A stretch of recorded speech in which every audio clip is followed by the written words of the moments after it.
Alright, I've got a set of handles made up by my metal fabricator. They're kind of roughed out. I'm rounding off the ends.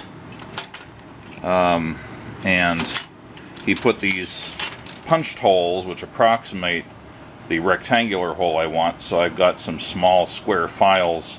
I'll go in there and try to square up the ends on them, make them a little better. I've got these Hillman 3-point thumb nuts, which I've put some 1-inch lengths of 1/4-20 threaded rod into and epoxied into the holes. So when that dries, then I'll have the thumb screws.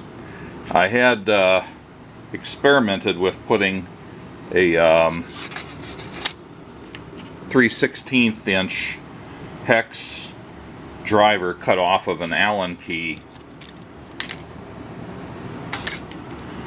onto the end, but it was too hard to get it lined up right, and if it's not lined up exactly right, then the threaded part won't go into the holes. That's the threaded holes on the sides.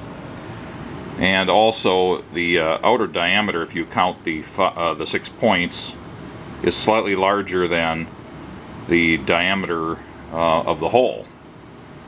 So I've never seen the original ones from Weston, except knowing they had a hex end on there. So I guess the only way they could have made it work is to then grind down the corners or just machine it out of some round stock such that it has flats on it, but they're not going all the way out to the full diameter. It turned into too much of an abortion, so I gave up on that. And I'm just making them without the hex ends on them. Okay, there's the finished product. The inner and outer handles. About 1/2 inch difference between their lengths. One nests inside the other.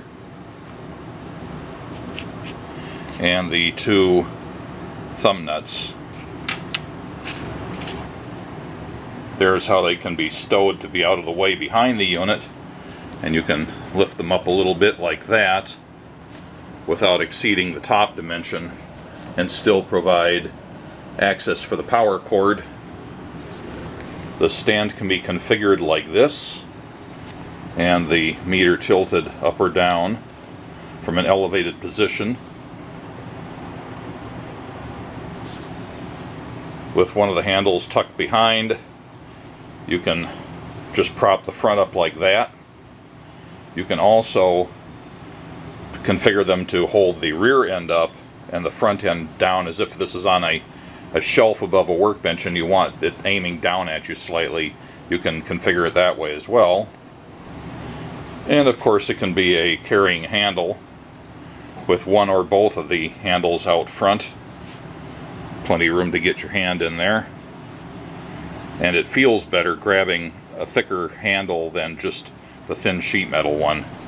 So I think it came out alright. It took a little while to get it done, but I'm pleased with the results. And let's not forget the built-in prying function. All of these features were on the original Weston 1240 handles.